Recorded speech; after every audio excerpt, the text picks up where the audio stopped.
Capítulo 2. La siembra de la verdad. Por medio de la parábola del sembrador, Cristo ilustra las cosas del reino de los cielos, y la obra que el gran labrador hace por su pueblo. A semejanza de uno que siembra en el campo, él vino a esparcir los granos celestiales de la verdad. Y su misma enseñanza en parábola será la simiente con la cual fueron sembradas las más preciosas verdades de su gracia. A causa de su simplicidad, la parábola del sembrador no ha sido valorada como debiera haber sido. De la semilla natural echada en el terreno, Cristo desea guiar nuestras mentes a la semilla del Evangelio, cuya siembra produce el retorno de los hombres a su lealtad a Dios. Aquel que dio la parábola de la semillita es el soberano del cielo, y las mismas leyes que gobiernan la siembra de la semilla terrenal, rigen la siembra de la simiente de verdad. Junto al mar de Galilea se había reunido una multitud para ver y oír a Jesús, una muchedumbre ávida y expectante. Allí estaban los enfermos sobre sus esteras, esperando presentar su caso ante él. Era el derecho de Cristo conferido por Dios, curar los dolores de una raza pecadora, y ahora reprendía la enfermedad y difundía a su alrededor vida, salud y paz. Como la multitud seguía aumentando, la gente estrechó a Jesús hasta que no había más lugar para recibirlos.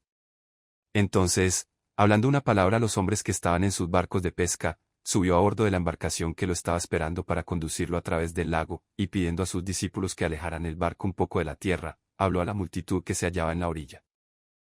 Junto al lago se divisaba la hermosa llanura de Genesaret, más allá se levantaban las colinas, y sobre las laderas y la llanura, tanto los sembradores como los segadores se hallaban ocupados, unos echando la semilla y otros recogiendo los primeros granos. Mirando la escena, Cristo dijo: He aquí, el sembrador salió a sembrar. Y aconteció sembrando, que una parte cayó junto al camino, y vinieron las aves del cielo, y la tragaron.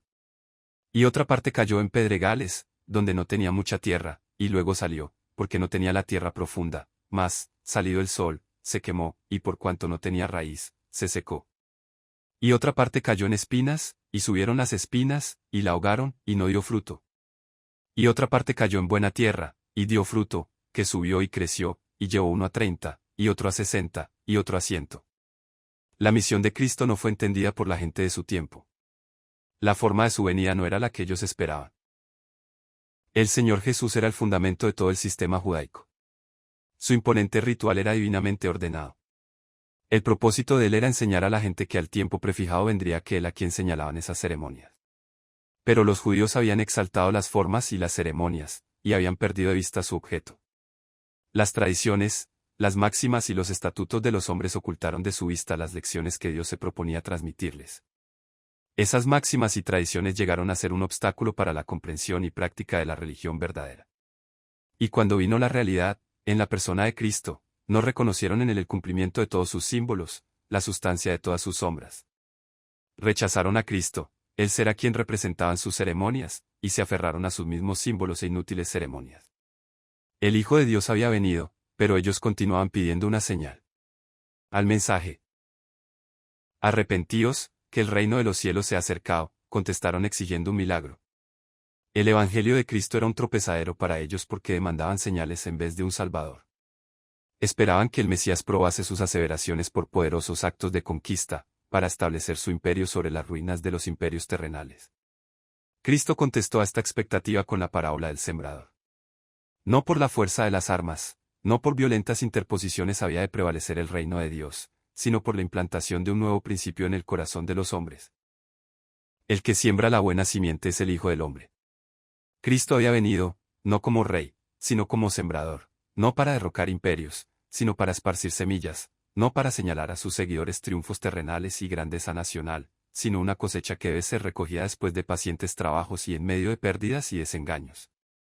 Los fariseos percibieron el significado de la parábola de Cristo, pero para ellos su lección era ingrata. Aparentaron no entenderla. Esto hizo que, a ojos de la multitud, un misterio todavía mayor envolviera el propósito del nuevo maestro, cuyas palabras habían conmovido tan extrañamente su corazón y chasqueado tan amargamente sus ambiciones. Los mismos discípulos no habían entendido la parábola, pero su interés se despertó.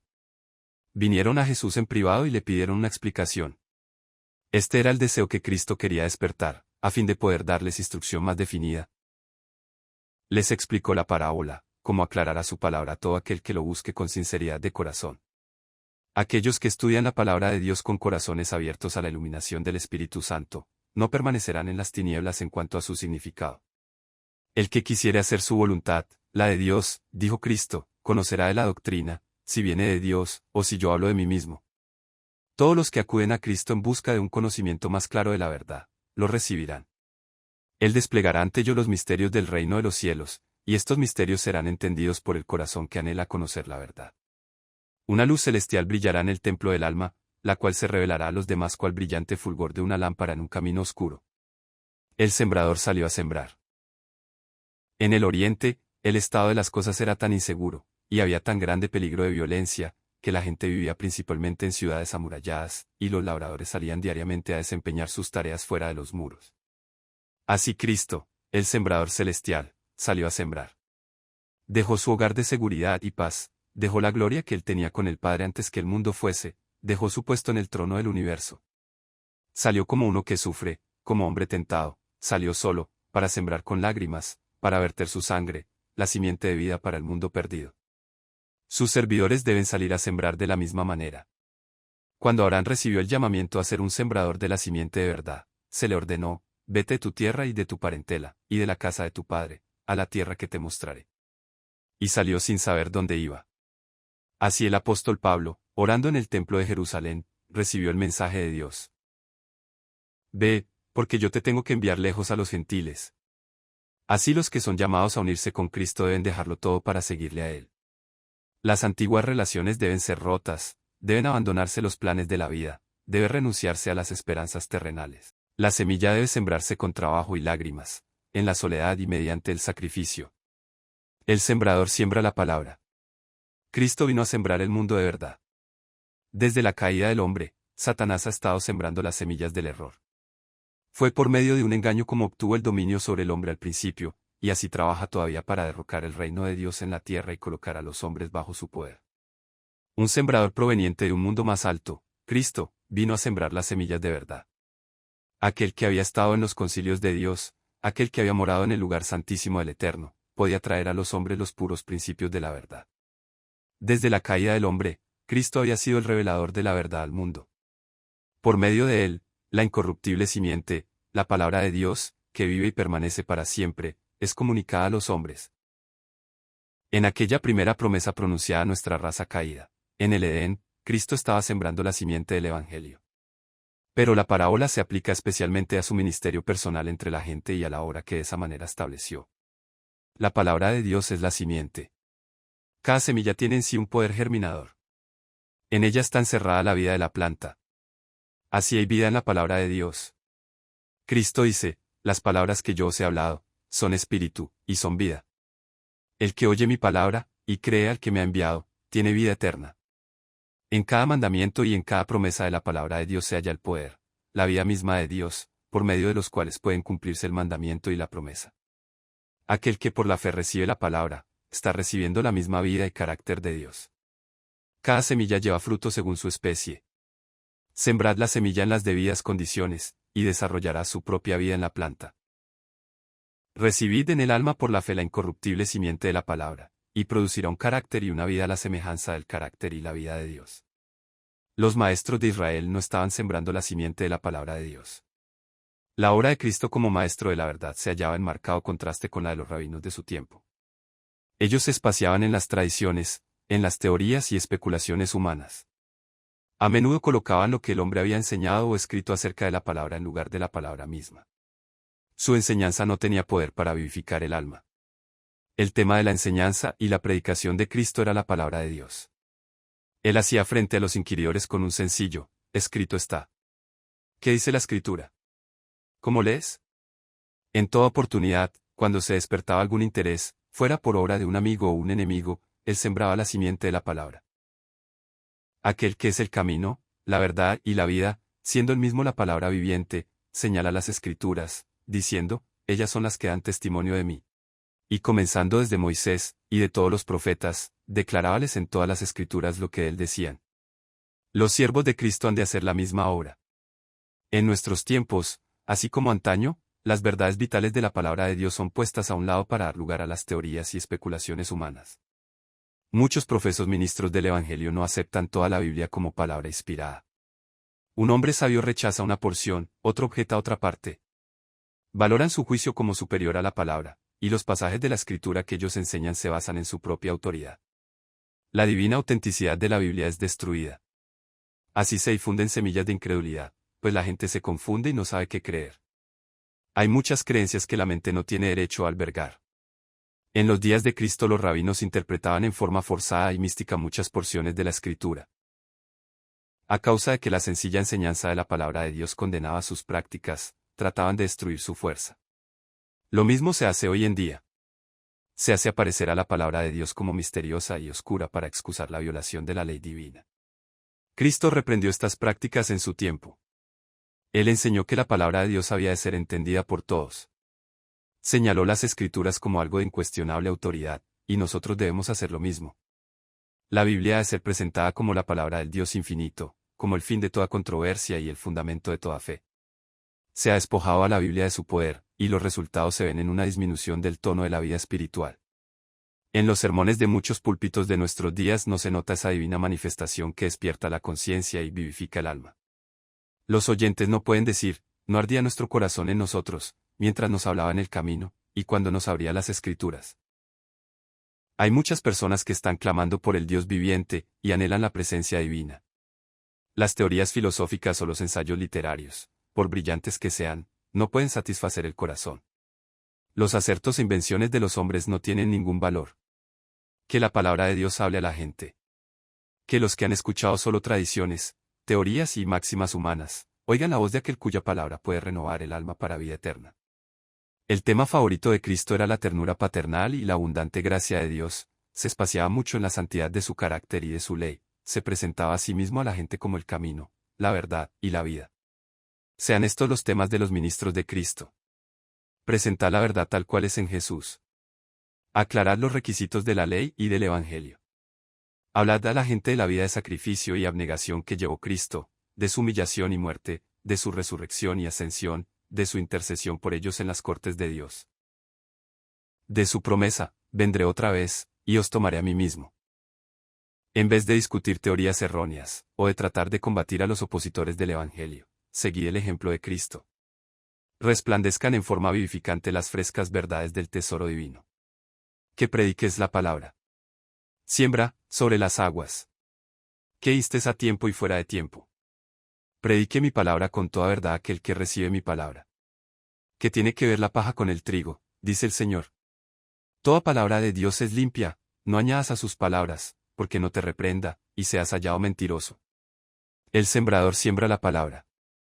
Aquí se presenta el gran principio que debe gobernar toda obra educativa. La simiente es la palabra de Dios. Pero en demasiadas escuelas de nuestro tiempo la palabra de Dios se descarta. Otros temas ocupan la mente. El estudio de los autores incrédulos ocupa mucho lugar en el sistema de educación. Los sentimientos escépticos se entretejen en el texto de los libros de estudio. Las investigaciones científicas desvían, porque sus descubrimientos se interpretan mal y se pervierten. Se compara la palabra de Dios con las supuestas enseñanzas de la ciencia, y se la hace aparecer como errónea e indigna de confianza. Así se siembran en las mentes juveniles semillas de dudas, que brotan en el tiempo de la tentación. Cuando se pierde la fe en la palabra de Dios, el alma no tiene ninguna guía, ninguna seguridad. La juventud es arrastrada a senderos que alejan de Dios y de la vida eterna. A esta causa debe atribuirse, en sumo grado, la iniquidad generalizada en el mundo moderno.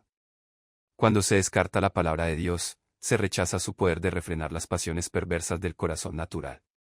Los hombres siembran para la carne, y de la carne ciegan corrupción. Además, en esto estriba la gran causa de la debilidad y deficiencia mentales. Al apartarse de la palabra de Dios para alimentarse de los escritos de los hombres no inspirados, la mente llega a empequeñecerse y degradarse. No se pone en contacto con los profundos y amplios principios de la verdad eterna. La inteligencia se adapta a la comprensión de las cosas con las cuales se familiariza, y al dedicarse a las cosas finitas se debilita, su poder decrece, y después de un tiempo llega a ser incapaz de ampliarse. Todo esto es falsa educación. La obra de todo maestro debe tender a afirmar la mente de la juventud en las grandes verdades de la palabra inspirada. Esta es la educación esencial para esta vida y para la vida venidera. Y no se crea que esto impedirá el estudio de las ciencias, o dará como resultado una norma más baja en la educación. El conocimiento de Dios es tan alto como los cielos y tan amplio como el universo. No hay nada tan ennoblecedor y vigorizador como el estudio de los grandes temas que conciernen a nuestra vida eterna. Traten los jóvenes de comprender estas verdades divinas, y sus mentes se ampliarán y vigorizarán con el esfuerzo. Esto colocará a todo estudiante que sea un hacedor de la palabra, en un campo de pensamiento más amplio, y le asegurará una imperecedera riqueza de conocimiento. La educación que puede obtenerse por el escudriñamiento de las Escrituras, es un conocimiento experimental del plan de la salvación. Tal educación restaurará la imagen de Dios en el alma. Fortalecerá y vigorizará la mente contra la tentación, y habilitará al estudiante para ser un colaborador de Cristo en su misión de misericordia al mundo. Lo convertirá en un miembro de la familia celestial, y lo preparará para compartir la herencia de los santos en luz. Pero el que enseña verdades sagradas puede impartir únicamente aquello que él mismo conoce por experiencia. El sembrador salió a sembrar su semilla. Cristo enseñó la verdad porque él era la verdad. Su propio pensamiento, su carácter, la experiencia de su vida, estaban encarnados en su enseñanza. Tal debe ocurrir con sus siervos. Aquellos que quieren enseñar la palabra han de hacer de ella algo propio mediante una experiencia personal. Deben saber qué significa tener a Cristo hecho para ellos sabiduría y justificación y santificación y redención. Al presentar a los demás la palabra de Dios, no han de hacerla aparecer como algo supuesto o un, tal vez. Deben declarar con el apóstol Pedro, no os hemos dado a conocer, fábulas por arte compuestas, sino como habiendo con nuestros propios ojos visto su majestad. Todo ministro de Cristo y todo maestro deben poder decir con el amado Juan, porque la vida fue manifestada, y vimos, y testificamos, y os anunciamos aquella vida eterna, la cual estaba con el Padre, y nos ha parecido.